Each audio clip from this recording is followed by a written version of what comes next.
Carmen's laugh echoed across the service station as she balanced 4 plates on her arm with the effortless grace of someone who'd been doing this for years. Table 6 wants extra Parmesan, and the gentleman at 12 is asking for you specifically again. I glanced up from wiping down wine glasses, my stomach doing that familiar flutter it always did when Antonio Bandini requested my section. 3 months he'd been coming here, and I still couldn't figure out why a man who clearly had better places to be chose to spend his Friday nights at the Golden Fork. He tips well, Carmen continued, nudging me with her elbow, and he's easy on the eyes. What's the problem? The problem was that everything about Antonio Bandini set off alarm bells in my head. Not the kind that screamed danger. Well, not entirely, but the kind that whispered secrets. My degree in criminal psychology had trained me to read people, to spot the tells that most missed, and Antonio had tells written all over him in a language I was still trying to decode. No problem, I lied, smoothing down my black apron and checking my reflection in the stainless steel surface of the coffee machine. My blonde hair was still neatly twisted into its usual work bun, though a few strands had escaped during the dinner rush. At 26, I'd learned to present a competent, approachable image, essential in the service industry, where your paycheck depended on people liking you enough to leave decent tips. The dining room hummed with the usual Friday night energy. Couples celebrating anniversaries, business associates closing deals over expensive wine, groups of friends unwinding after long weeks. I'd become an expert at reading the social dynamics, understanding the subtle hierarchies and unspoken tensions that played out across white tablecloths and flickering candles. Tonight, though, something felt different. I'd first noticed it around 10:30 when a man in an expensive charcoal suit had taken table 8. Nothing unusual there. The Golden Fork attracted Chicago's well-dressed crowd. But this particular customer had ordered 3 drinks in the past hour without touching any of them. Instead, he sat with his back straight, shoulders tense, checking his watch with the obsessive regularity of someone operating on a precise timeline. More concerning was his positioning. Table 8 offered a perfect sight line to table 12, Antonio's usual spot. Every few minutes, the man's gaze would drift in that direction, not obviously, but with the kind of peripheral awareness that spoke of professional surveillance. Then there was the guy at the bar. Mid-30s, expensive Italian leather shoes that probably cost more than my monthly rent, nursing the same whiskey for 45 minutes. He'd positioned himself with clear views of both the main entrance and the kitchen corridor, his posture too rigid for someone supposedly relaxing after work. The way he kept adjusting his jacket suggested he was carrying something he didn't want noticed. A third man had claimed the small table near the restrooms 20 minutes ago. Prime real estate for monitoring the back exit. The route staff used, and I'd noticed, the path Antonio always took when leaving. This one was younger, maybe early 30s, with the kind of nervous energy that manifested in constant motion. Checking his phone, straightening his silverware, drumming silent rhythms against his thigh. My psychology training had taught me to recognize patterns of behavior, and these 3 men were exhibiting classic pre-action anxiety. Elevated breathing, repetitive gestures, hypervigilance, all signs of people preparing for something significant. Maybe I was being paranoid. God knows studying criminal behavior had made me see threats in perfectly innocent situations before. But the coordination of their positioning, the synchronized timing of their movements, the way they all maintained awareness of table 12 while pretending to focus on their own evening. Earth to Elena, Carmen's voice cut through my thoughts. Your mysterious Italian is waiting for his usual wine service. I grabbed the bottle of Barolo Antonio always ordered, a vintage that cost more than I made in 2 days, and approached table 12. He looked up as I neared, those storm-gray eyes of his conducting their usual assessment. Everything about Antonio Bandini was controlled, calculated, from the precise knot of his tie to the way he folded his napkin. 6'2" of carefully contained power wrapped in bespoke Italian wool. Good evening, Mr. Bandini, I said, proud that my voice betrayed none of the unease building in my chest. The usual tonight? Please. That accent again. Definitely European, though I'd never been able to place it exactly. Roman? Sicilian? It carried an undertone of authority that made even simple requests sound like commands. As I poured his wine, I found myself cataloging details about him that I'd been unconsciously collecting for months. The way he always sat with his back to the wall, how his eyes continuously swept the room in careful patterns, the expensive watch on his wrist that he checked with military precision, the subtle bulge beneath his left shoulder that suggested either a very thick wallet or something more concerning. "You seem distracted tonight," he observed, his voice quiet enough that only I could hear. "Something troubling you." Before I could answer, movement caught my peripheral vision. The man at table 8 had pulled out his phone again, this time speaking in hushed tones. I strained to catch fragments of his conversation as I pretended to examine the wine label. 23:45, he was saying, his voice barely above a whisper. "Back exit. Everything's in position." My blood turned to ice. 23:45 was exactly 15 minutes away. The back exit was the route Antonio always used. And "everything's in position" suggested coordination between multiple parties. The pieces clicked together with terrifying clarity. 3 men positioned strategically around the restaurant, all maintaining visual contact with table 12, all operating on the same timeline, all focused on Antonio Bandini's usual departure routine. I glanced at my watch. 23:30. 15 minutes until... what? An ambush? An assassination attempt? Whatever these men were planning, it was scheduled to happen exactly when Antonio would be walking toward his car through the back exit. My hands trembled as I finished pouring his wine. Every instinct screamed at me to mind my own business, to finish my shift and go home to my studio apartment, where the most dangerous thing I faced was the stack of unpaid bills on my kitchen counter. But I couldn't shake the image of Antonio walking unsuspecting into whatever trap was being set. Maybe I was wrong. Maybe my overactive psychology training was reading malice into innocent coincidence. But what if I wasn't? What if those 15 minutes were all that stood between Antonio Bandini and disaster? "Mr. Bandini," I said quietly, leaning forward as if to adjust his place setting. "I might be completely wrong, but I think you should stay quiet and not move. Something's planned for 23:45. His hand stilled on his wine glass, those gray eyes sharpening with sudden focus. For a heartbeat, we existed in a bubble of shared tension, while the restaurant continued its oblivious hum around us. "Explain," he said, his voice so low I almost missed it. 3 men, table 8, the bar, and near the restrooms. They've been watching you for the past hour. Coordinated positioning, synchronized timing, pre-action anxiety behaviors." The words tumbled out in a rush of professional terminology mixed with genuine fear. I heard fragments about 23:45 and the back exit. Antonio's expression didn't change, but something shifted in his posture. A coiling of muscles, a readiness that transformed him from elegant dinner companion to something far more dangerous. "You're certain?" I wasn't certain of anything except the rapid beating of my heart and the cold sweat breaking out across my palms. "No. But yes, maybe. I study this stuff, behavioral analysis, and everything about them screams surveillance." He reached into his jacket, slowly, carefully, and withdrew his phone. A few quick taps, then he set it face down beside his plate. "Done." What's done? That ghost of a smile I'd seen before, sharp and predatory. Insurance. What happened next unfolded with the precision of a military operation. Though at the time I could barely process the chaos erupting around me. Antonio's phone buzzed once, a response to whatever message he'd sent. Within seconds, 3 men in dark suits materialized from various corners of the restaurant like shadows coming to life. I hadn't even noticed them before, which should have terrified me more than it did. The man at table 8 never saw it coming. One moment he was checking his watch for the 100th time. The next he was face down on his dinner plate with his arm twisted behind his back at an angle that made my stomach lurch. His phone clattered across the marble floor, screen cracked. The guy at the bar tried to run. Bad choice. He made it exactly 3 steps before disappearing behind a wall of expensive Italian wool and controlled violence. Other diners looked up from their meals with the mild curiosity of people watching street performers, completely unaware they were witnessing something far more dangerous.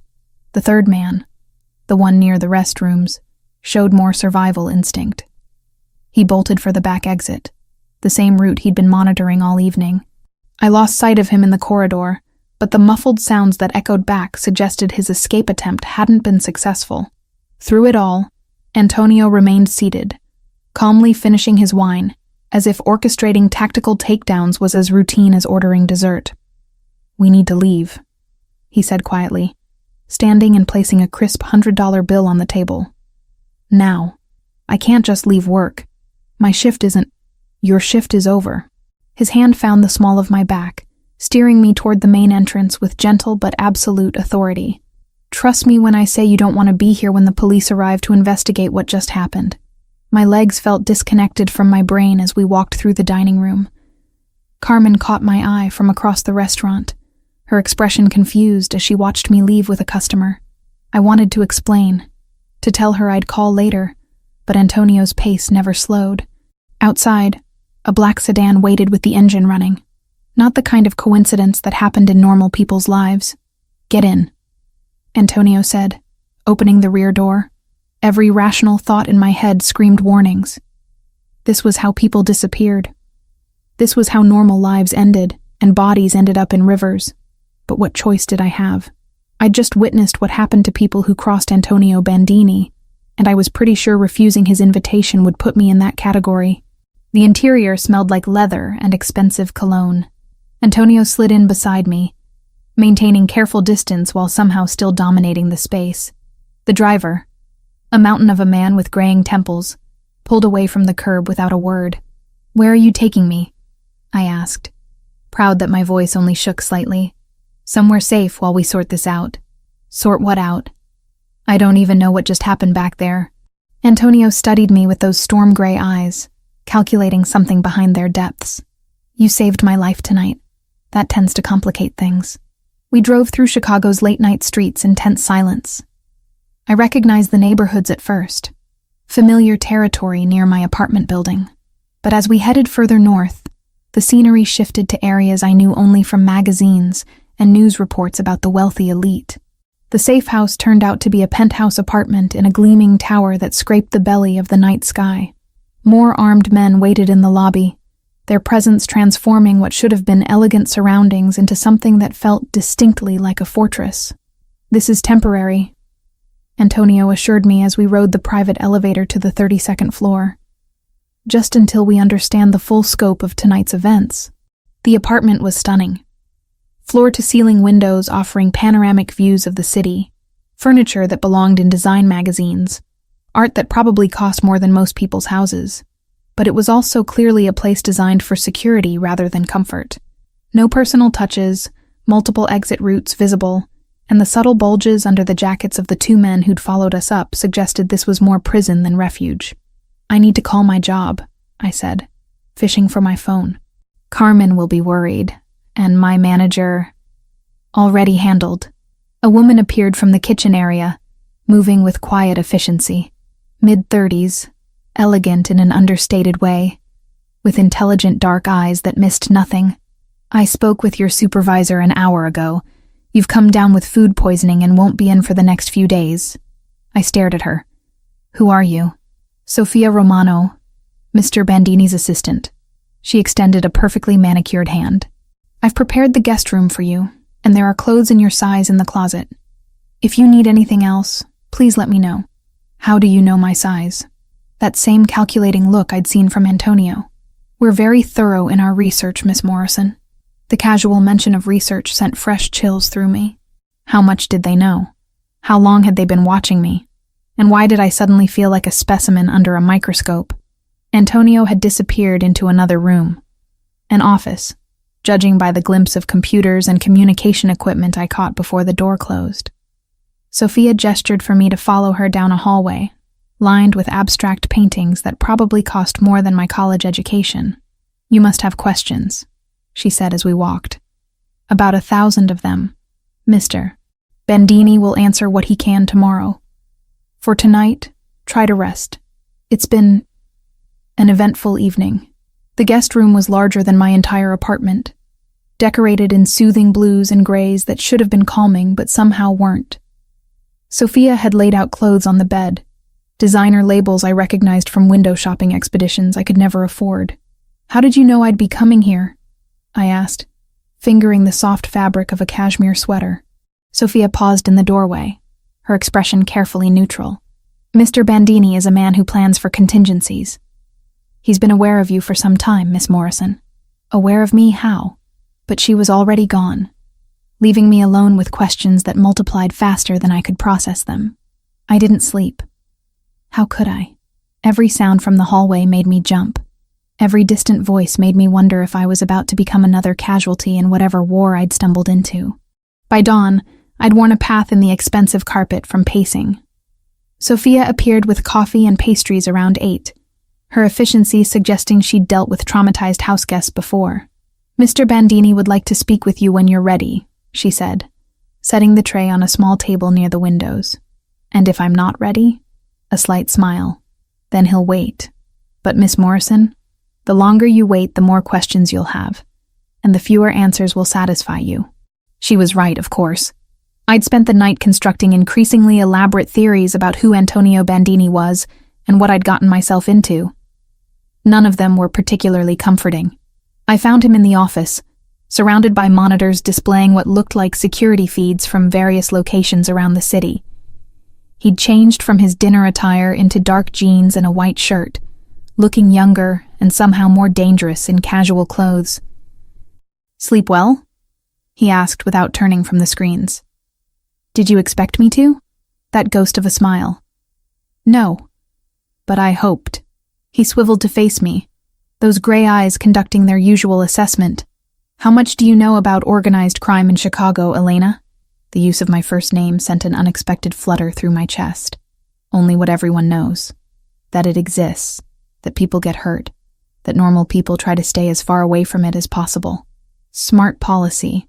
Unfortunately, no longer an option for you. Because I saved your life. Because you witnessed Riccardo Torino attempting to have me killed. And because your intervention allowed my men to capture 2 of his people alive. Antonio stood, moving to pour coffee from a service I hadn't noticed. "Torino will assume you're working with me. That makes you a target." The casual way he delivered this death sentence made my knees weak. For how long? Until Torino is no longer a problem. And how long will that take? Antonio handed me a cup of coffee, his fingers brushing mine briefly. "That depends on how smart he is, and how quickly he realizes his war with my family was always going to end only one way. Family." The word carried weight I was only beginning to understand. Saturday morning came with the harsh reality that my life had fundamentally changed overnight. I woke in sheets that probably cost more than my monthly rent, in a room that could house 3 families, guarded by men whose job was to ensure I never left without permission. The panic attack hit me before I was fully conscious, my chest constricted, air becoming impossible to draw into my lungs. The elegant bedroom walls seemed to close in, transforming from sanctuary to prison cell. My hands shook as I gripped the expensive bedding, trying to ground myself in something tangible, while my mind spiraled through every worst-case scenario my psychology training had ever made me aware of. I was going to disappear. Become another statistic. Another missing person whose case would gather dust in some detective's filing cabinet. No one would even know where to start looking. "Miss Morrison?" Sophia's voice carried through the door, accompanied by a gentle knock. "I've brought breakfast." I forced myself to breathe slowly, counting to 4 on each inhale, holding for 4, exhaling for 6. The technique Dr. Martinez had taught me during my grief counseling after Mom died, back when panic attacks were about medical bills and funeral arrangements, not about being held captive by organized criminals. "I'm fine," I called out, proud that my voice sounded relatively normal. "May I come in?" Did I have a choice? Everything about my situation was phrased as requests, but the armed guards outside made it clear that refusal wasn't really an option. Sophia entered carrying a silver tray laden with coffee, fresh fruit, and what looked like homemade pastries. She moved with the same quiet efficiency I'd noticed before, setting everything on the small table near the windows overlooking the city. "Mr. Bandini had to leave early this morning," she said, pouring coffee into delicate china cups. "Business matters requiring his attention. Business matters. A euphemism that could mean anything from board meetings to executions. When can I go home?" Sophia's hands stilled for just a moment, the first crack in her professional composure I'd witnessed. That depends on several factors currently outside our control. You mean it depends on whether Riccardo Torino decides to kill me or not? Mr. Bandini won't let that happen. The certainty in her voice should have been comforting. Instead, it reminded me that my survival now depended entirely on the whims of a man I barely knew. A man whose world operated by rules I couldn't begin to understand. I spent the morning pacing the penthouse like a caged animal. The apartment was stunning. Floor-to-ceiling windows offering panoramic views of Chicago. Furniture that belonged in design magazines. Artwork that probably cost more than most people made in a lifetime. But beauty couldn't disguise the fact that I was essentially a prisoner. Every door led to rooms I wasn't supposed to enter. Every window was 40 stories above the ground. Every exit was monitored by men who smiled politely while making it clear that leaving wasn't an option.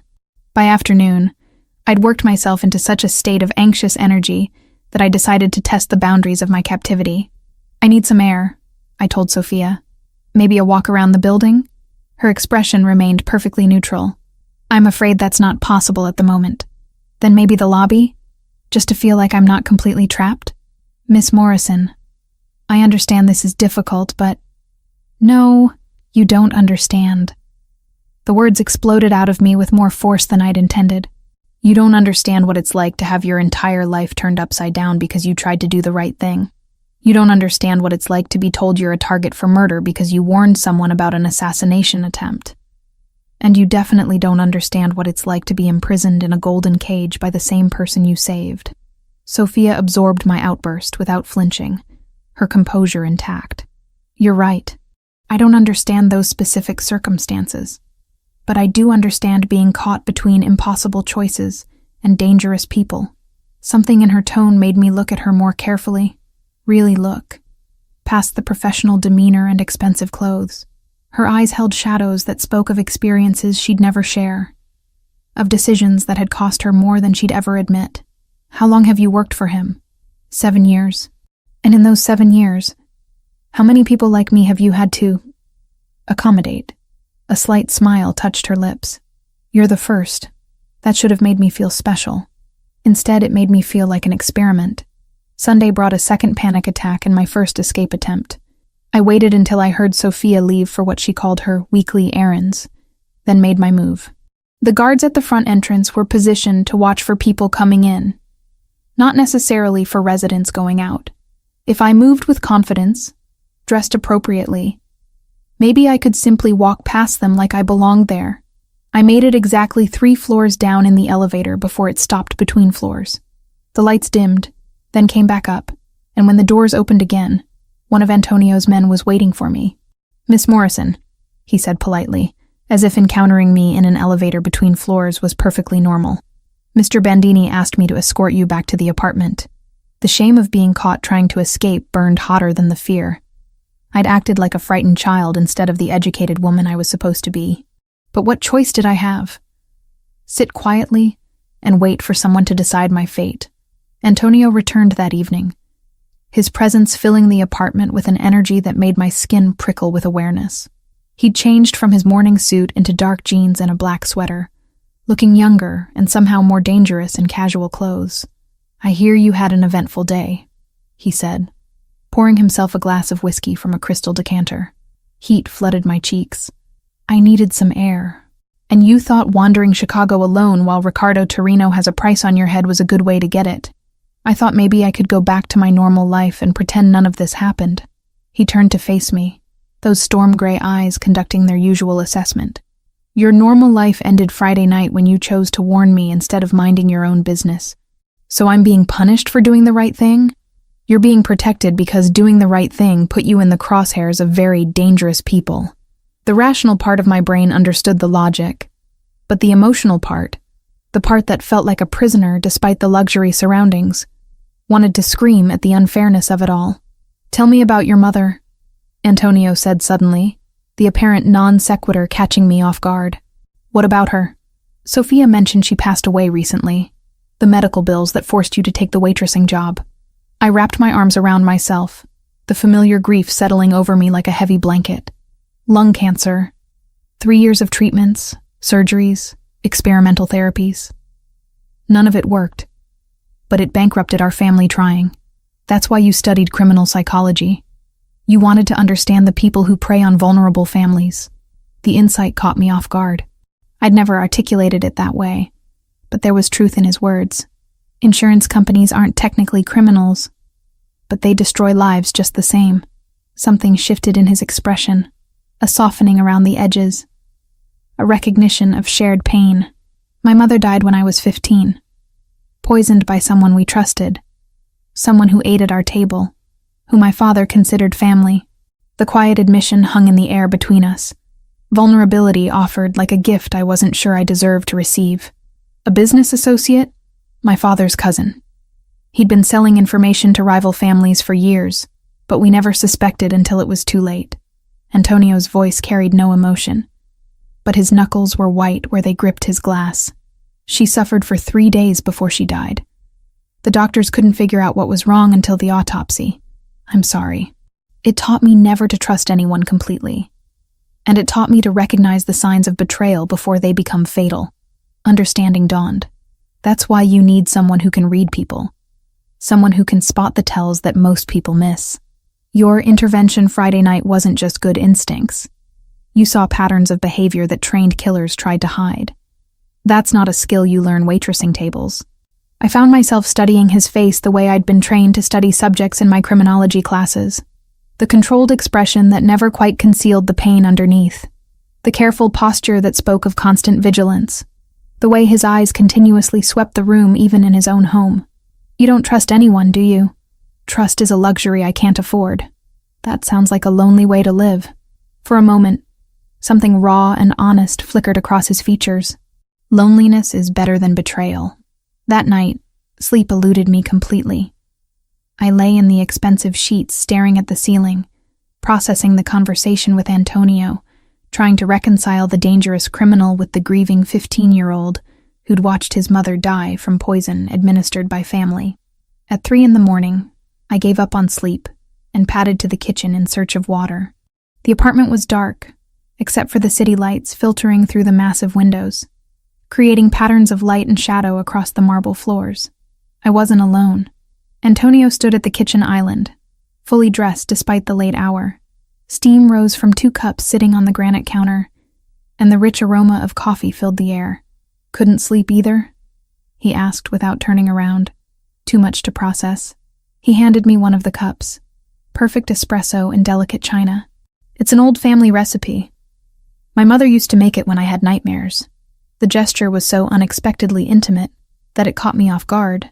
This wasn't the calculated crime boss or the controlled businessman. This was just a man sharing something precious from his past. We stood in comfortable silence, drinking coffee in the soft glow of the city lights. For the first time since Friday night, I felt something other than fear or anger, something that might have been understanding. The men who killed her, I said quietly. What happened to them? My father handled it when I turned 18. All of them. And the cousin? Antonio's smile in the darkness was sharp as broken glass. That one was mine. 2 weeks of living in Antonio's gilded cage had taught me the subtle rhythms of his world. The way conversations stopped when he entered rooms. How grown men twice my size deferred to his quiet authority. The careful dance of power that played out in gestures too small for outsiders to notice, but too significant for insiders to ignore. When he finally agreed to let me return to the Golden Fork, it came with conditions that made my previous captivity seem like freedom. Vincent will drive you to and from work, Antonio explained over breakfast, his tone suggesting this wasn't negotiable. Marco will be positioned within the restaurant at all times. You don't leave the building during your shift, not even for smoke breaks. I stirred sugar into my coffee, watching the crystals dissolve while processing the implications. What about Carmen? She'll ask questions about the bodyguard. Marco knows how to blend in. Your coworkers will assume he's a customer who prefers to eat alone. The plan was more complex than I'd realized. Antonio had purchased a controlling interest in the restaurant 2 days earlier, a fact he mentioned as casually as commenting on the weather. My salary had mysteriously tripled, my schedule reduced to 3 nights a week, and suddenly there were openings for additional security personnel disguised as waitstaff. You bought the restaurant to protect me? I bought the restaurant because it made strategic sense. Your protection is a secondary benefit. Even his acts of care came wrapped in emotional distance, as if admitting he'd done something purely for my benefit would reveal a weakness he couldn't afford. Walking back into the Golden Fork felt like returning to a museum of my former life. Everything looked exactly the same. The marble floors, the soft lighting, the elegant table settings.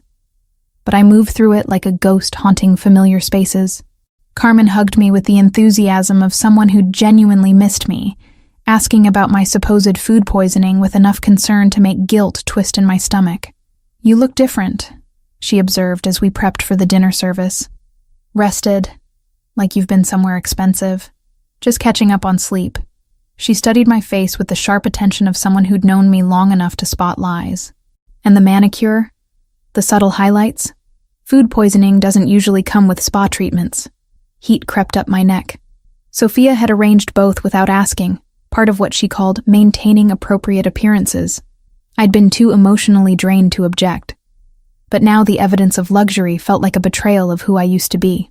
"My sister surprised me with a girls' weekend." I lied, hating how easily deception came now. Marco arrived at 7, claiming the corner table with clear sightlines to both entrances and the kitchen corridor. He ordered methodically: appetizer, main course, dessert, eating slowly enough to justify his presence for the entire evening. Other patrons ignored him completely, which spoke to his skill at appearing invisible while remaining hypervigilant. Antonio didn't come that first night, or the second. By the third evening, I'd convinced myself he'd lost interest in his restaurant acquisition and returned to whatever criminal enterprises normally occupied his attention.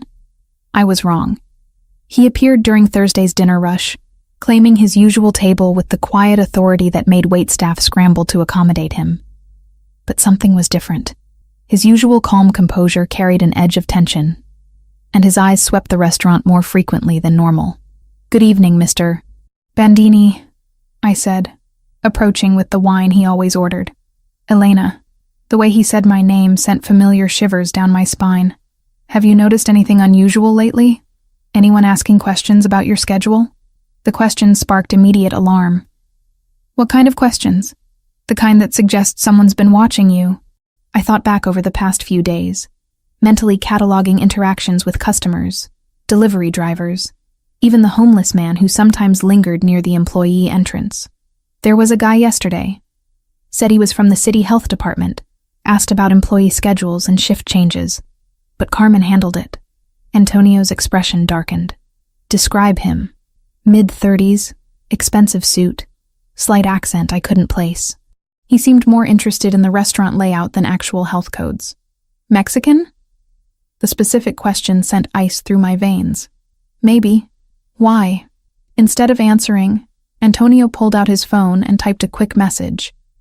Within minutes, Marco appeared at our table, his casual dining facade abandoned. "We need to leave," Antonio said quietly, standing with fluid grace that didn't match the urgency in his voice. "Now, I can't just abandon my shift. Carmen will understand when she realizes your life is more important than serving dinner." The parking lot behind the Golden Fork was poorly lit, shadows pooling between the few working streetlights. We'd made it halfway to Antonio's car when the first shot shattered the rear window of a sedan parked 3 spaces away. Time fractured into crystalline moments of terror and precision. Antonio's hand closed around my wrist, pulling me behind a delivery truck as more shots rang out. Marco appeared from nowhere, returning fire with the calm efficiency of someone for whom gunfights were routine occupational hazards. "Stay down," Antonio commanded, his body shielding mine as he drew his own weapon, a detail that should have terrified me but somehow didn't. In that moment, surrounded by violence and chaos, his presence felt like the only safe harbor in a storm designed to destroy me. The firefight lasted maybe 90 seconds, though it felt like hours. When silence finally returned, 3 bodies lay motionless in the parking lot, and Marco was speaking rapidly into his earpiece while checking the perimeter for additional threats. "Are you hurt?" Antonio's hands moved over me with professional thoroughness, checking for wounds I hadn't realized I might have sustained. "I don't think so." My voice sounded strange to my own ears, distant and hollow. "Were they trying to kill me?" "They were trying to take you. Very different objective." The distinction should have been comforting. Instead, it opened up terrifying possibilities about what capture might have involved. Vincent arrived with backup vehicles and a cleanup crew that worked with the unsettling efficiency of people who'd handled similar situations before. Within 20 minutes, the bodies were gone, the blood washed away, and the parking lot looked like nothing more dramatic had occurred than the usual dinner rush. Antonio's house was a sanctuary of controlled elegance after the chaos of the attempted kidnapping. He led me to the living room, pouring whiskey with hands that remained perfectly steady despite what we'd just survived. This was Ricardo's response to losing his men at the restaurant, he explained, settling beside me on the leather sofa. He's formed an alliance with the Sinaloa cartel. They have different methods than traditional organized crime families. More violent, more willing to involve civilians. My world has rules, boundaries that even enemies respect. Cartels operate with fewer constraints. The whiskey burned going down, but it helped steady my nerves. So what happens now? Now we eliminate the threat before it escalates further. His matter-of-fact tone suggested this was merely another business problem requiring a straightforward solution. But the way his free hand rested on my knee, thumb tracing small circles through the fabric of my dress, suggested his concern went deeper than strategic calculations. Antonio? Yes? Thank you for saving me. He set down his glass and turned to face me fully, those storm-gray eyes searching my face with an intensity that made breathing difficult. You saved me first. This is simply returning the favor. Is that all this is? Professional courtesy? Something shifted in his expression, the careful control slipping just enough to reveal the man beneath the crime boss persona. When he leaned forward, I didn't pull away. When his hand cupped my face, I leaned into the touch. And when his lips found mine, I finally understood why I'd never felt truly safe with anyone else. The kiss was nothing like the romance novels I'd read as a teenager. There was no gentle exploration, no tentative building of passion. This was hunger and desperation, and the recognition of something that had been building between us since that first night at the restaurant. When we finally broke apart, both breathing hard, Antonio rested his forehead against mine. This complicates things, he said quietly. Everything about my life is already complicated. Not like this. Not when caring about you gives my enemies another way to hurt me.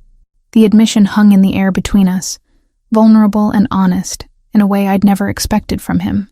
Then maybe we don't let them, I whispered.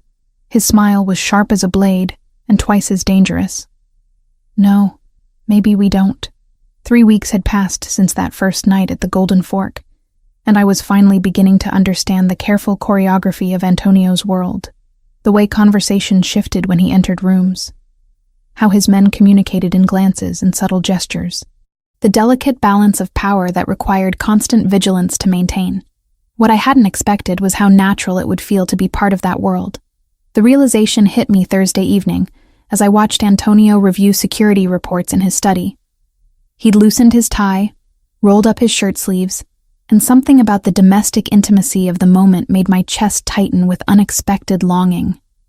This dangerous, controlled man was becoming more than just my protector.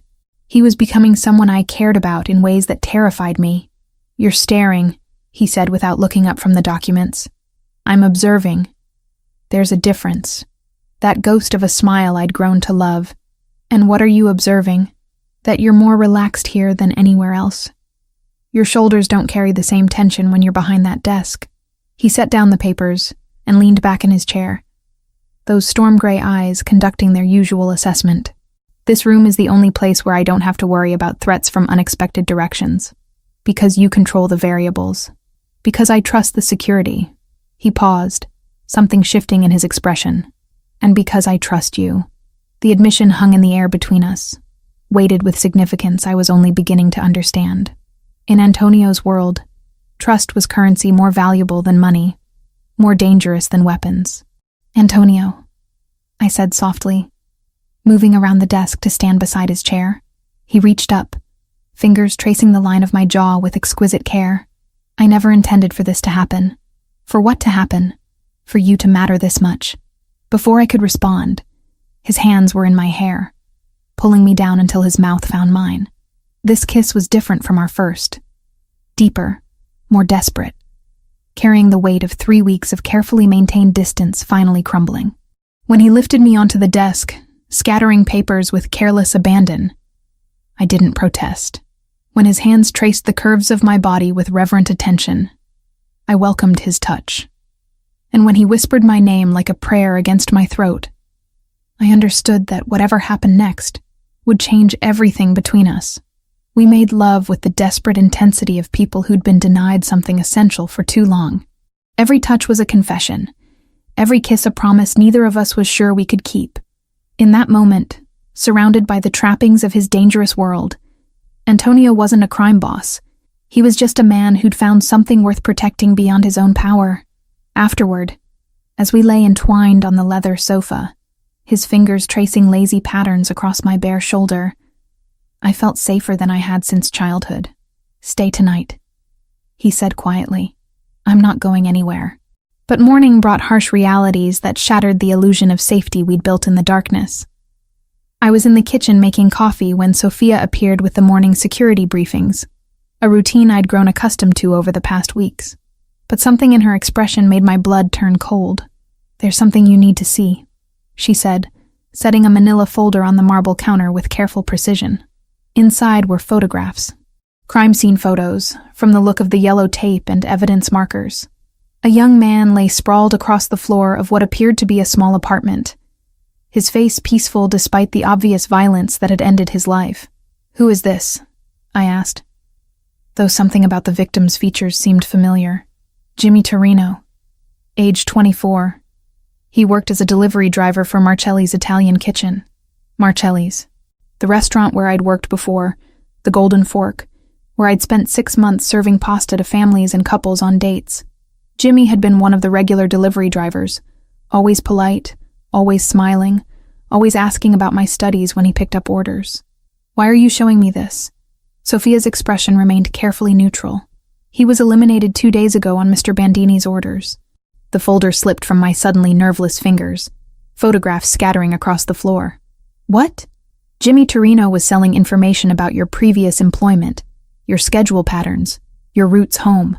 He provided the Mexican cartel with details that would have made it easier to take you." I stared at the photos, Jimmy's face smiling up at me from what looked like a driver's license image clipped to the file. Sweet, harmless Jimmy, who'd always remembered my name and asked about my mother's health during her final months. "He was just trying to make extra money," I whispered. "Extra money that would have gotten you killed." But he didn't know that. He couldn't have understood. The information he sold was specifically about you, Miss Morrison. Your address, your work schedules, even details about your sister's college in Milwaukee. That level of detail doesn't happen by accident. The kitchen walls seemed to close in around me. Jimmy was dead because Antonio had decided his potential threat to me outweighed his right to live. A 24-year-old kid with student loans and big dreams had been executed because he'd made a stupid decision about easy money. Where is Antonio? He had meetings this morning. He should return around. I didn't wait for her to finish. I ran through the penthouse, my bare feet silent on the marble floors, searching every room until I found him in his study, speaking quietly on the phone in Italian. He looked up when I burst through the door, taking in my disheveled appearance and obvious distress. "I'll call you back," he said into the phone, then set it down with deliberate care. "Elena, what's wrong?" "Jimmy Torino." Something shifted in his expression, a careful blankness that confirmed everything Sophia had told me. "You saw the report. You killed him. I eliminated a threat to your safety. He was 24 years old. He was just trying to pay off student loans." Antonio stood, moving around the desk with that predatory grace that no longer seemed protective. Now it felt dangerous in an entirely different way. He was selling information that would have led to your death or disappearance. His motivations don't change that fact. He didn't know what the information would be used for. Ignorance doesn't excuse the consequences of his choices. I backed toward the door, suddenly desperate to put distance between us. "You're talking about a person, not a business problem. Jimmy had a family, friends, a life, and now you still have yours." His voice carried no emotion, no regret. "That's what matters. To you, maybe, but not to me." Something dangerous flickered in his eyes. Would you prefer I had let him continue providing intelligence to people who want to torture you for information about my operations? I would prefer you had found another solution. Maybe talked to him, paid him more than the cartel was offering, relocated him. Anything but murder. This isn't a negotiation, Elena. In my world, threats are eliminated permanently. There are no second chances, no rehabilitation programs, no appeals processes. There's survival, and there's death. The cold certainty in his voice chilled me to the bone. This was the man I'd fallen in love with. Someone capable of ordering executions with the same casual efficiency most people use to order coffee. I can't do this, I said quietly. Can't do what? Be with someone who kills people I know, people I care about, people who endanger you. Jimmy wasn't a threat. He was a victim of circumstances he didn't understand. Antonio's expression hardened. The vulnerable man from last night disappearing behind the mask of the crime boss. Then you're more naive than I thought. The words hit like a physical blow. I stared at him for a long moment, memorizing the sharp angles of his face, the cold calculation in his storm-gray eyes. This was who he really was. Everything else, the gentle touches, the whispered confessions, the careful protection, was just another form of control. I'm leaving. No, you're not. You can't keep me here against my will. I can't let you get yourself killed because you're too idealistic to understand reality. Then I guess we have a problem. I turned and walked out of his study, out of his penthouse, out of his world. Sophia made no move to stop me, though I caught her speaking urgently into her phone as I waited for the elevator. The guards in the lobby nodded politely as I passed, their expressions betraying nothing about whether they'd been ordered to let me go or stop me. By evening, I was on a Greyhound bus heading toward Detroit, watching Chicago disappear in the distance as darkness fell. My sister Jessica lived in a small apartment near Wayne State University, working on her master's degree in social work, as far from Antonio's world as I could imagine. The 4.5-hour journey gave me plenty of time to think, to process what had happened, to question every decision I'd made since that first night at the Golden Fork. I'd saved a man's life, and somehow become complicit in taking another's.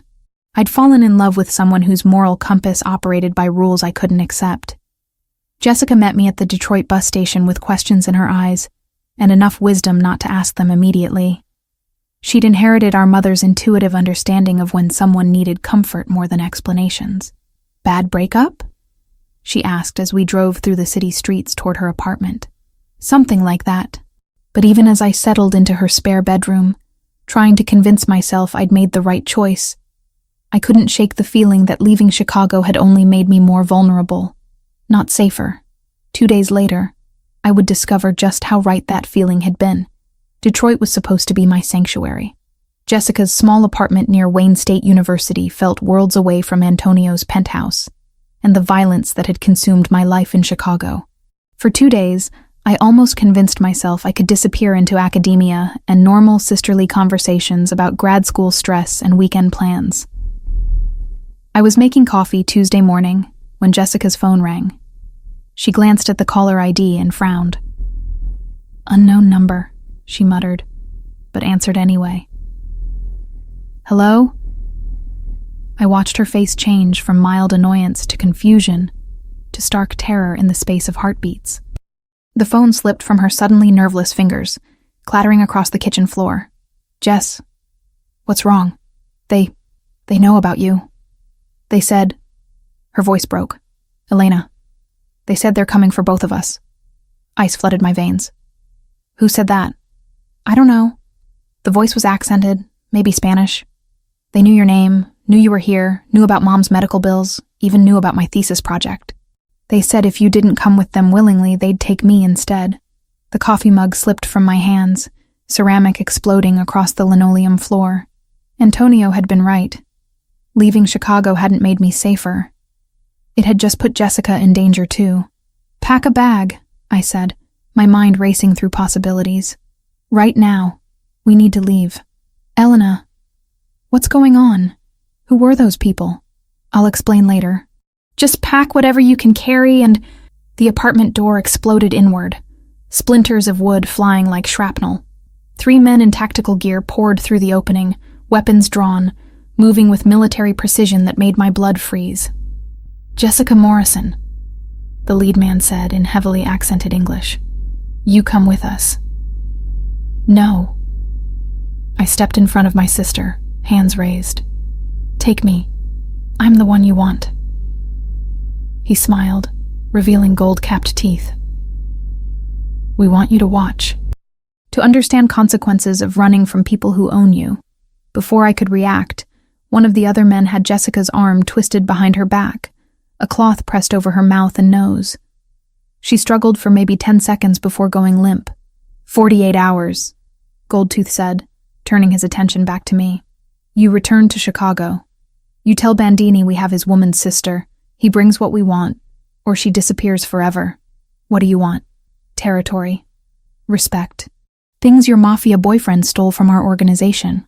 They were gone before I could process what had happened, leaving me alone in Jessica's destroyed apartment with the acrid smell of chemical sedatives lingering in the air.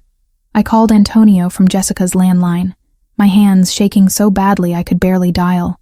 He answered on the first ring. "Elena, they have Jessica." Silence for 3 heartbeats. When he spoke again, his voice carried the cold precision that meant someone was about to die. "Where are you?" "Detroit. They said 48 hours. They want territory and respect." "I'm already in the car. Send me the address." "Antonio, Save it. We'll discuss your decision to run later. Right now we focus on getting your sister back alive." He arrived 6 hours later with an entourage that transformed Jessica's quiet neighborhood into a staging ground for military operations.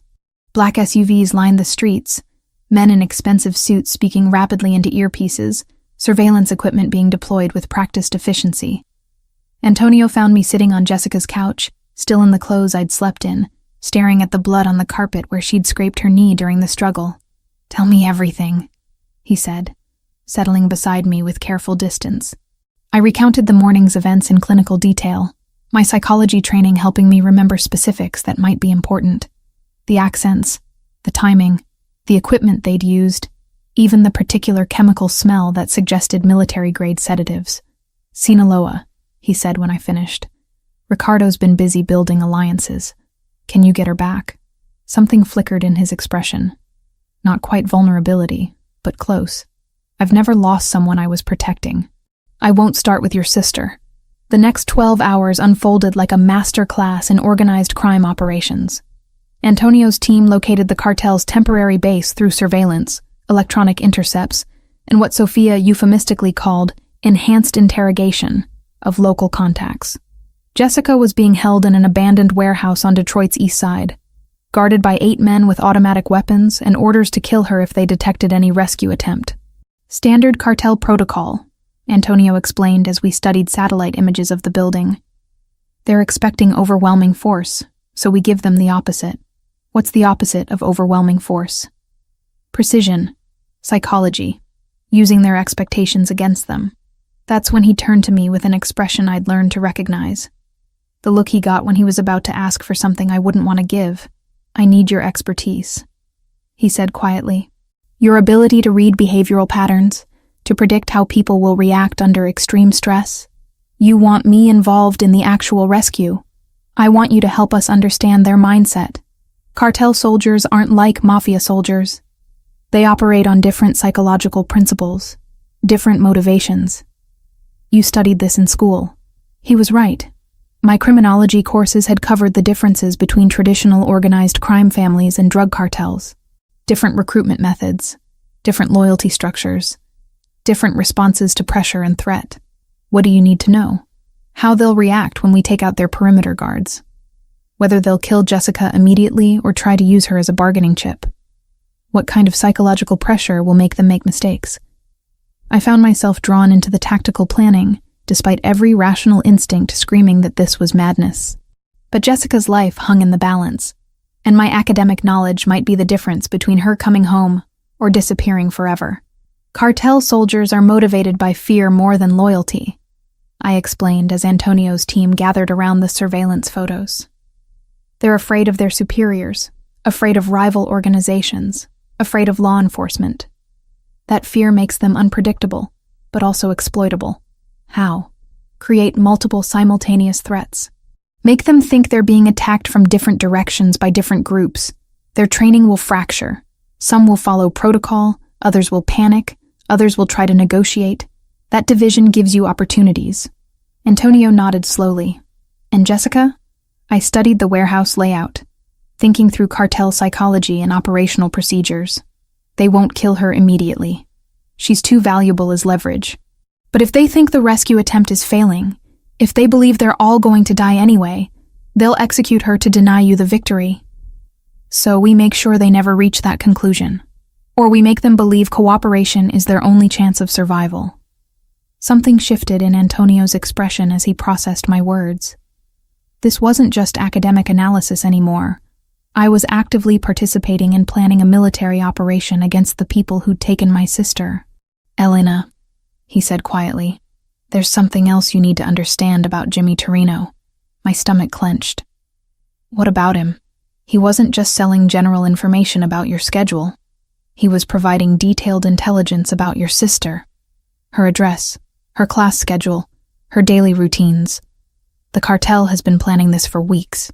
The revelation hit me like a physical blow. Jimmy hadn't just put me at risk. He'd made Jessica a target. His harmless side income had painted a bullseye on the most important person in my world. If I hadn't eliminated him, Antonio continued, they would have taken her weeks ago. Possibly killed her after extracting what information they could about you. I stared at the warehouse photos spread across the table, seeing them with new understanding. Jimmy's death hadn't just been about protecting me. It had been about protecting Jessica, too. I understand now, I said quietly. In your world, hesitation means death, for everyone we care about. Something fundamental shifted in my chest. Not quite forgiveness, but acceptance. The moral landscape of Antonio's world operated by rules I'd never wanted to learn. But ignoring those rules had nearly cost Jessica her life. What do you need me to do? His smile was sharp as a blade and twice as dangerous. Help me get your sister back. Then help me end Ricardo Torino permanently. Over the next 6 hours, I found myself fully integrated into Antonio's team in ways I'd never imagined possible. My psychology background proved invaluable for predicting cartel behavior patterns, and my intimate knowledge of Jessica helped plan approach routes that wouldn't trigger her panic responses during the rescue. By dawn, we had a plan that was audacious in its complexity and terrifying in its implications. The rescue would happen during shift change at the warehouse, when guards were most likely to be distracted. But more than that, we were going to use the rescue operation as bait to draw Ricardo and his cartel allies into the open for a final confrontation. One way or another, Antonio said as his team made final preparations. This ends tomorrow night. I looked at him, really looked, and saw not just the dangerous crime boss or the careful protector, but the man who'd dropped everything to help save my sister, the man whose world I was choosing to enter. Not as a prisoner this time, but as a partner. Together, I said. His hand found mine, fingers intertwining with surprising gentleness. Together, the golden fork at midnight felt like returning to a crime scene. Empty tables sat shrouded in shadows, their white tablecloths ghostly in the dim security lighting. I stood at the staff entrance, wearing the same black uniform I'd worn months ago when this nightmare began, my hands steady despite the adrenaline coursing through my system. Remember, Antonio's voice crackled through the earpiece hidden beneath my hair. You're just Elena Morrison, back for a late shift to help with inventory. Natural movements, familiar patterns. I pushed through the service door, muscle memory guiding me past the prep stations and into the dining room. Ricardo had chosen this location for psychological warfare, forcing Antonio to relive the place where their conflict began. But he'd made a critical error in choosing ground I knew better than any of his soldiers. The restaurant wasn't empty. 3 men sat at strategic positions around the dining room, trying to look casual while maintaining sightlines to all entrances. I recognized the behavioral patterns immediately. The forced relaxation that screamed hypervigilance, the way their eyes tracked my movement without seeming to watch. I count 3 visible, I whispered, adjusting the flower arrangement at table 6 with practiced ease.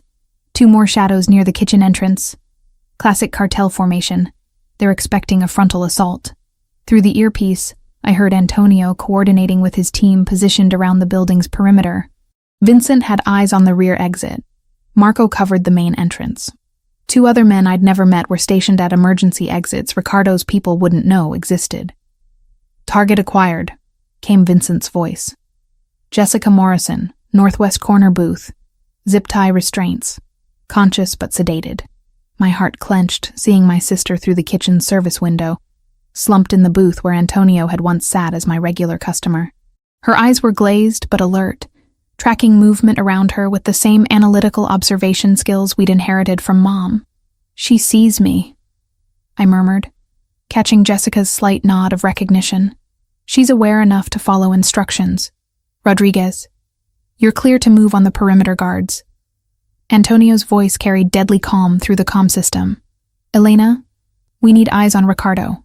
I moved through my old workspace with deliberate familiarity, checking wine inventory while scanning for the man who'd turned my life into a war zone. The psychological analysis I'd provided proved accurate. Cartel soldiers operated differently than Mafia soldiers, their paranoia making them jumpy, reactive rather than strategic. That's when I saw him. One of Antonio's men, positioned near the bar with a clear view of the dining room, displayed all the micro-expressions I'd studied in my behavioral analysis courses. Rapid eye movements, involuntary swallowing, the slight tremor in his hands that suggested extreme stress. But not the stress of impending combat, the stress of deception. "Antonio," I whispered. "The man at the bar. Dark suit, positioning himself behind you. He's showing deception markers. Impossible. That's Salvatore. He's been with my family for 8 years. Trust me. Watch his hands, involuntary finger tapping, classic self-soothing behavior under extreme stress. His breathing is shallow, elevated heart rate visible in his neck pulse. He's terrified, but not of Ricardo's men. He's terrified of what he's about to do." Through the service window, I watched Salvatore's hand move slowly toward his jacket. Not the smooth, practiced motion of someone drawing a weapon in combat, but the hesitant, guilt-ridden movement of someone betraying everything they'd sworn to protect. "Gun," I hissed into the comm. "Left side jacket. He's positioning for a backshot." The next 30 seconds unfolded with brutal precision. Antonio spun just as Salvatore's weapon cleared his holster, muscle memory and years of survival instincts saving his life. The shot went wide, shattering a mirror behind the bar. Before Salvatore could fire again, Antonio's return shot caught him center mass, dropping him behind the mahogany bar. The gunshot triggered chaos. Ricardo's men abandoned their pretense of casual dining, weapons appearing from beneath jackets and under tables. But Antonio's team was already in motion, months of tactical preparation paying off as they moved with coordinated precision through entry points Ricardo's soldiers hadn't anticipated. I used the chaos to my advantage, moving through spaces only staff would know. The service corridor behind the kitchen, the storage room with its emergency exit, the wine cellar's secondary access tunnel that led directly to the booth where Jessica waited. "Elena, report." Antonio's voice was strained, background sounds suggesting heavy fighting in the main dining room. "Reaching Jessica now. Give me 30 seconds." My sister looked up as I emerged from behind the service station, relief flooding her features despite the chemical fog clouding her eyes. "Elena, I'm getting you out of here." The zip tie restraints required kitchen shears from the prep station. Precious seconds while gunfire echoed through the restaurant above us. Jessica's hands were numb from restricted circulation, but she could walk if I supported her weight. "Service tunnel," I explained, guiding her toward the maintenance corridor that connected to the building next door. Same route we used for wine deliveries during busy nights. The tunnel was cramped and dark, lined with pipes and electrical conduits that had been installed when the building was renovated decades earlier. Jessica stumbled twice, the sedatives affecting her coordination, but adrenaline kept her moving toward the exit that would put us 3 blocks away from the combat zone. We emerged in the alley behind Marconi's Deli, where Vincent waited with an idling SUV. Jessica collapsed into the back seat, exhaustion and chemical aftereffects finally overwhelming her system. "Secure," I reported through the comm. "Jessica's safe." "Good, because Ricardo just entered through the kitchen." I looked back toward the Golden Fork, seeing muzzle flashes through the windows, knowing Antonio was fighting for his life in the place where we'd first met. Every instinct screamed at me to run, to get Jessica to a hospital, to put as much distance as possible between us and the violence. Instead, I found myself running back toward the restaurant. "Elena, what are you doing?" Vincent's voice chased me down the alley. "My job." I knew the Golden Forks layout better than anyone fighting inside it. I knew the blind spots, the service routes, the structural weaknesses that decades of operation had revealed. And I knew that Ricardo would retreat to the kitchen when pressed. It offered multiple escape routes and defensible positions. The kitchen access was through the loading dock, a route that bypassed the main fighting. I could hear Antonio and Ricardo's voices echoing off the stainless steel surfaces, their confrontation having devolved into the personal, primal combat that would end only with death. "You made this personal when you took her sister." Antonio's voice carried cold fury. "I made it profitable. Your attachment to the girl shows weakness. Weakness your enemies will exploit." I peered around the corner of the prep station, seeing the two men circling each other with predatory intensity. Both had abandoned firearms for the close-quarters brutality that would determine territorial dominance. Ricardo held a kitchen knife with professional familiarity. Antonio had claimed a meat cleaver, its weight lending devastating power to each swing. The fight was vicious and brief.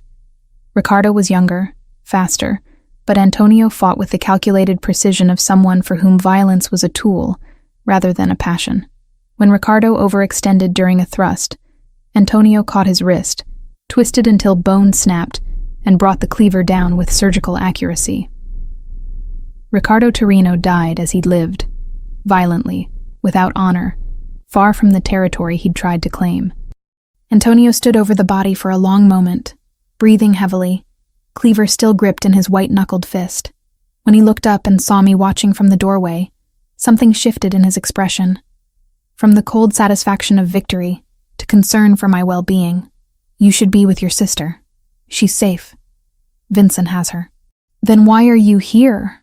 I stepped over the debris of overturned equipment and scattered utensils, stopping close enough to feel the heat radiating from his body, to see the minor cuts decorating his knuckles and forearms. "Because this is where we started. In this kitchen, with me serving you dinner and you protecting me from threats I couldn't see. It seemed right that this is where it ends." He set down the cleaver with deliberate care, his hands finding my face with surprising gentleness, given what they'd just accomplished. "It's not ending, Elena. It's just beginning." The sirens were getting closer. Chicago PD responding to reports of automatic gunfire in the city's restaurant district. But Antonio's cleanup crew was already in motion. Evidence disappearing with the same professional efficiency I'd witnessed in Detroit. "We need to leave," he said, taking my hand. "Together?" His smile was sharp as a blade and twice as dangerous, but his eyes held warmth I'd never expected to see from a man like him. Always together. 2 years had transformed everything. Yet nothing had changed at all. I stood in the conference room of Bandini Hospitality Consulting, watching 6 men in expensive suits struggle to maintain eye contact with me as I reviewed their psychological evaluations. The irony wasn't lost on me.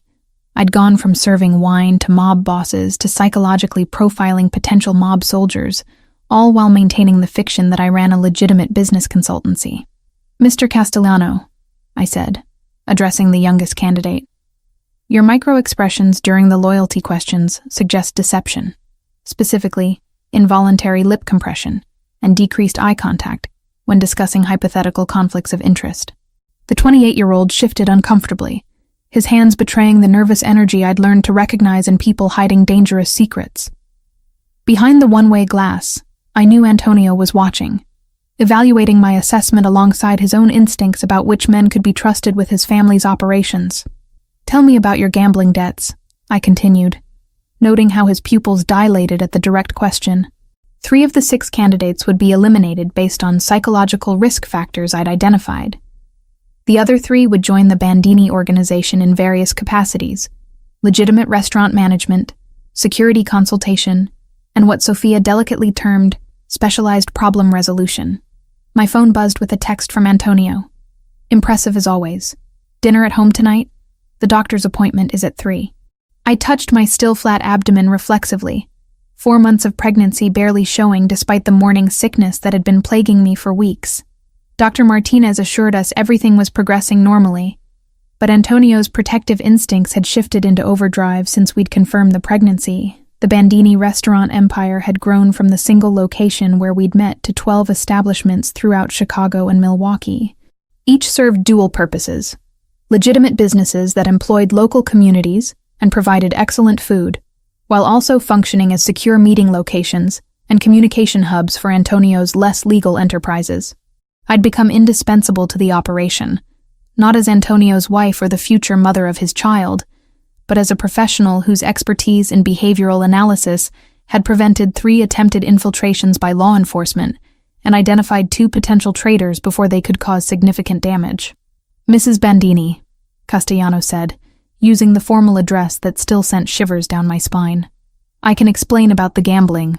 "No need," I interrupted, making notes in his file. "Acknowledging the debt shows integrity. Lying about it would have been disqualifying. Your psychological profile suggests you're motivated by family loyalty rather than personal gain, which makes you suitable for customer relations management rather than security work." The distinction mattered in Antonio's world. Customer relations meant interfacing with legitimate businesses and maintaining the respectable facade that kept authorities from looking too closely at Bandini operations. Security work meant being trusted with family secrets that could destroy everything if revealed. After the evaluations concluded, I retreated to my office, a space that straddled the line between legitimate psychology practice and organized crime consulting. My degrees hung on the walls alongside certificates in crisis negotiation and behavioral analysis, professional credentials that provided perfect cover for the real work I performed. Sophia appeared with my afternoon coffee, a routine we'd maintained since my return from Detroit 2 years earlier. "The Torino territory has been fully integrated," she reported, setting down the cup with her usual efficiency. "Revenue projections for the restaurant division are exceeding expectations by 30%. I nodded, reviewing the quarterly reports that told 2 stories. One for tax authorities showing healthy profits from legitimate food service operations. Another for Antonio detailing the actual revenue streams that funded our lifestyle and operations. Any behavioral concerns with the new hires? 2 servers at the Lincoln Park location show signs of potential substance abuse issues. Marco recommended monitoring rather than immediate termination. Smart. Firing people created resentment and potential security risks. Monitoring them allowed us to provide help if needed, or gather intelligence if they became compromised by law enforcement seeking informants. The doctor's appointment confirmed what we already knew. Our daughter was developing normally, with a due date in early September.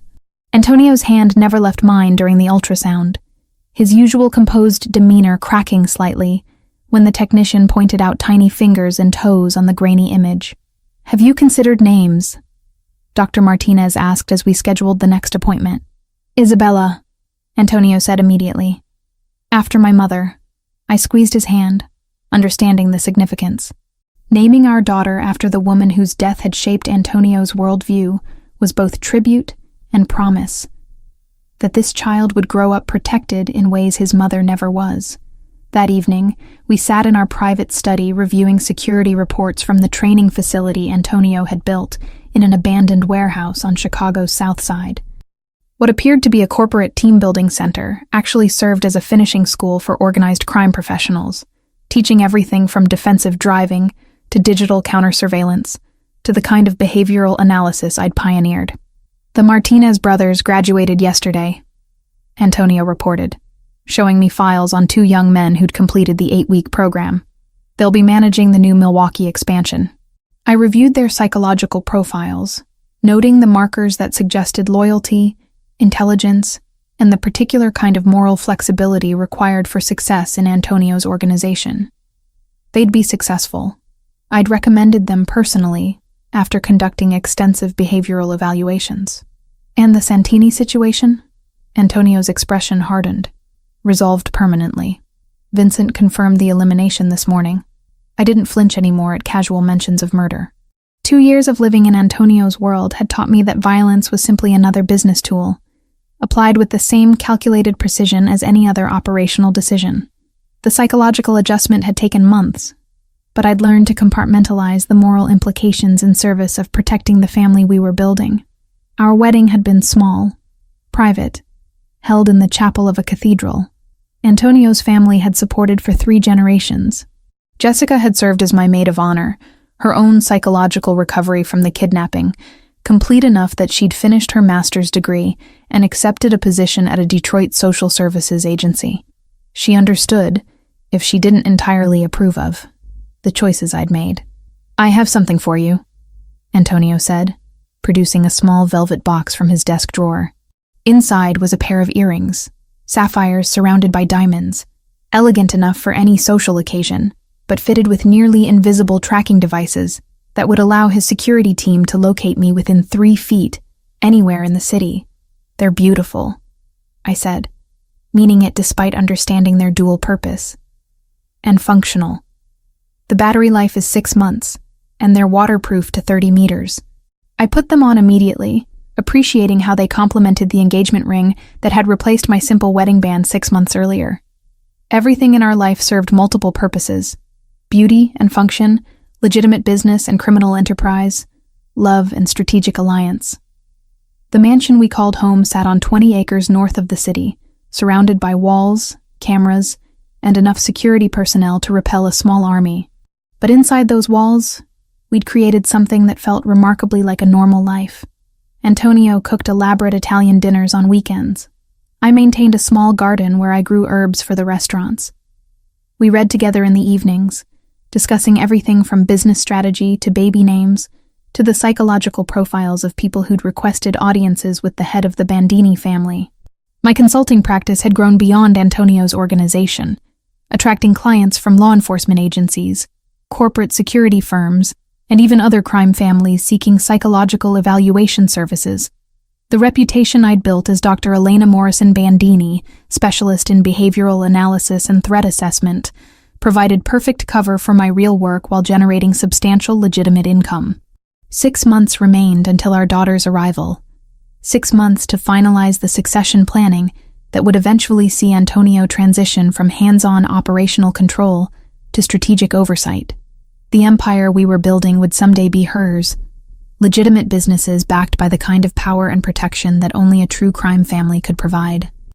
I stood at the window of our bedroom, watching the sun set over the lake that bordered our property, feeling Isabella move restlessly in response to my shifting position. In the distance, lights were coming on in the training facility, where tomorrow's class of carefully selected candidates would learn the skills necessary for success in our world.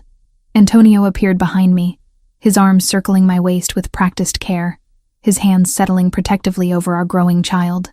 "Any regrets?" he asked quietly. I leaned back against his solid presence, thinking about the woman I'd been 2 years earlier. Frightened, naive, convinced that moral absolutes could govern complex realities. That Elena Morrison would have been horrified by the choices I'd made, the world I'd embraced, the man I'd married. "None," I said, and meant it completely. Our reflection in the window showed what we'd become. A crime boss and his psychologist wife, partners in every sense of the word, building an empire that would last generations. Isabella kicked as if in approval, already part of the family business that would someday be her inheritance. Outside our fortress, Chicago hummed with activity, unaware that significant portions of its restaurant industry, its security consulting services, and its behavioral health networks were controlled by the couple standing at this window, planning a future that balanced legitimate success with the kind of power that could only be built on carefully controlled violence. From now on, we were exactly where we belonged,